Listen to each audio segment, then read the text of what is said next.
હું ચુસ્ત હિન્દુવાદી કાર્યકર્તા છું અને આરએસએસનું સ્વયંસેવક છું. મારા રગે રગમાં હિન્દુત્વનું લોહી વસે છે. આજે દલડીનો વિડીયો જે વાયરલ ભાઈ એમ કહે છે કે હું દલડીનો મુસલમાન છું. 20-25 વર્ષ પહેલાં એક દલડીમાં બનાવ બનેલો હતો કે વાઘાભાઈ કરીને જે માલધારી છે એની 20થી 30 વિધર્મીઓએ ગાયોની હત્યા કરી નાખેલ હતી.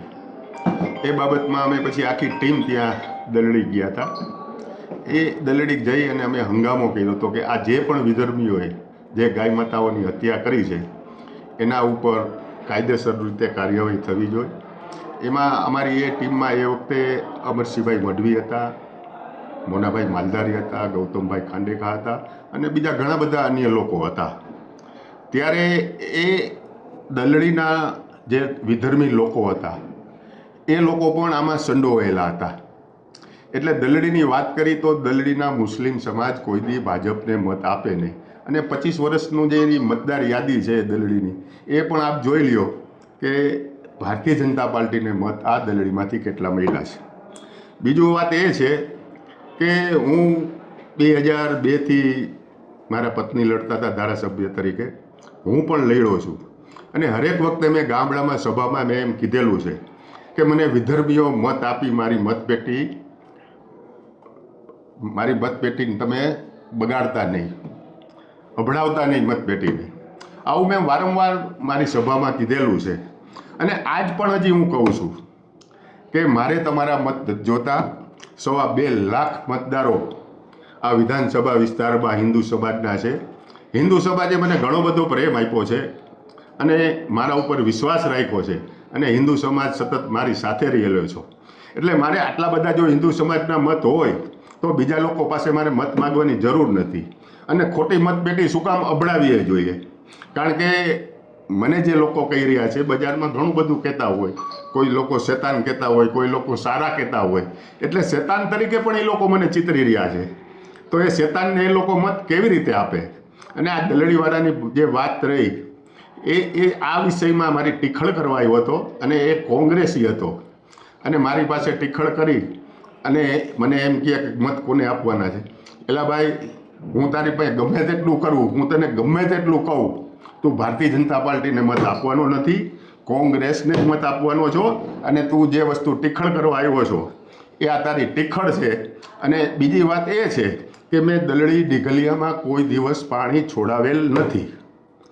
આવી જ રીતે હું રાત્રે 1 વાગે કુવાડવાથી આવતો હતો અને કલાવડી પાસે એક હોટલ છે. એ હોટલે હું ચા પાણી પીવા ઉતરો એટલે ત્યાં ઘણા બધા લોકો હતા. અપક્ષ ઉમેદવાર હતા, ભારતીય જનતા પાર્ટીના ઉમેદવાર હતા, આમ આદમી પાર્ટીના ઉમેદવાર હતા. એટલે એ લોકોએ બધા એમ કીધું કે આવો નાસ્તો કરવા. એટલે હું બેઠો. હવે એ વાતને પણ લોકોએ વિડીયો ઉતારેલ છે અને એમ કીધું છે કે અહીં અપક્ષ માટે મત માગી. એટલે ભાઈ ભારતીય જનતા પાર્ટીના ઉમેદવાર છે, આમ આદમી પાર્ટીના ઉમેદવાર છે, અપક્ષ ઉમેદવાર છે અને બધાના કાર્યકર્તા છે. તો હું અહીંયા મત કઈ રીતે માગી શકું? આ એક મને બદનામ કરવાનું કાવતરું છે અમુક તત્વોનું અને એ બદનામ કરવાનું કાવતરું ઘડી રહ્યા છે. પણ મારી પાસે પુરાવા છે કે ત્યાં આમ આદમી પાર્ટીનો ઉમેદવાર હતો, અપક્ષ ઉમેદવાર હતા અને ભારતીય જનતા પાર્ટીના ઉમેદવાર હતા. ભારતીય જનતા પાર્ટીનો રાજાવડલા સીટનો ઉમેદવાર ભાજપનો પણ ત્યાં હાજર હતો. એટલે આ લોકો જે બદનામ કરે છે અને હું વારંવાર હજી પણ હું કહું છું કે 2027માં ચૂંટણી લડવાનો છું. તેથી મને વિધર્મીઓએ મત ન આપે અને મતપેટી ન અભડાવે આ પણ વાત ચોક્કસ છે. મેં વિધાનસભામાં મુસ્લિમો પાસે કોઈ દી મત માગ્યા નથી. હું જ્યારે પણ ત્યારે લડ્યો ત્યારે એક પણ મુસ્લિમોને મેં કીધું નથી કે મને મત આપજો. 2.25 લાખ મતદારો છે. હું નરેન્દ્રભાઈ અને અમિતભાઈ શાહનો હનુમાન છું. જો એ મત ન માગી શકતા હોય, ભાઈ બંગાળમાં એમ કહે કે મારે મુસ્લિમના મત નથી જોતા. હું તો આ વસ્તુ તો હું 20-25 વર્ષથી આ કહું છું કે ભાઈ મારે મુસ્લિમોના મત પેટીમાં આપી આ મતપેટી અભડાવતા નહીં. બસ આ જ વાત છે, બીજી કોઈ વાત નથી.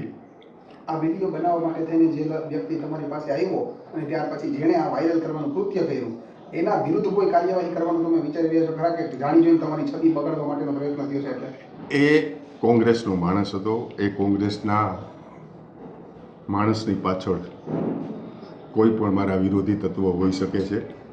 અને હમણાં જ મેં વકીલ પાસે સલાહ માગી છે કે આના ઉપર શું થાય.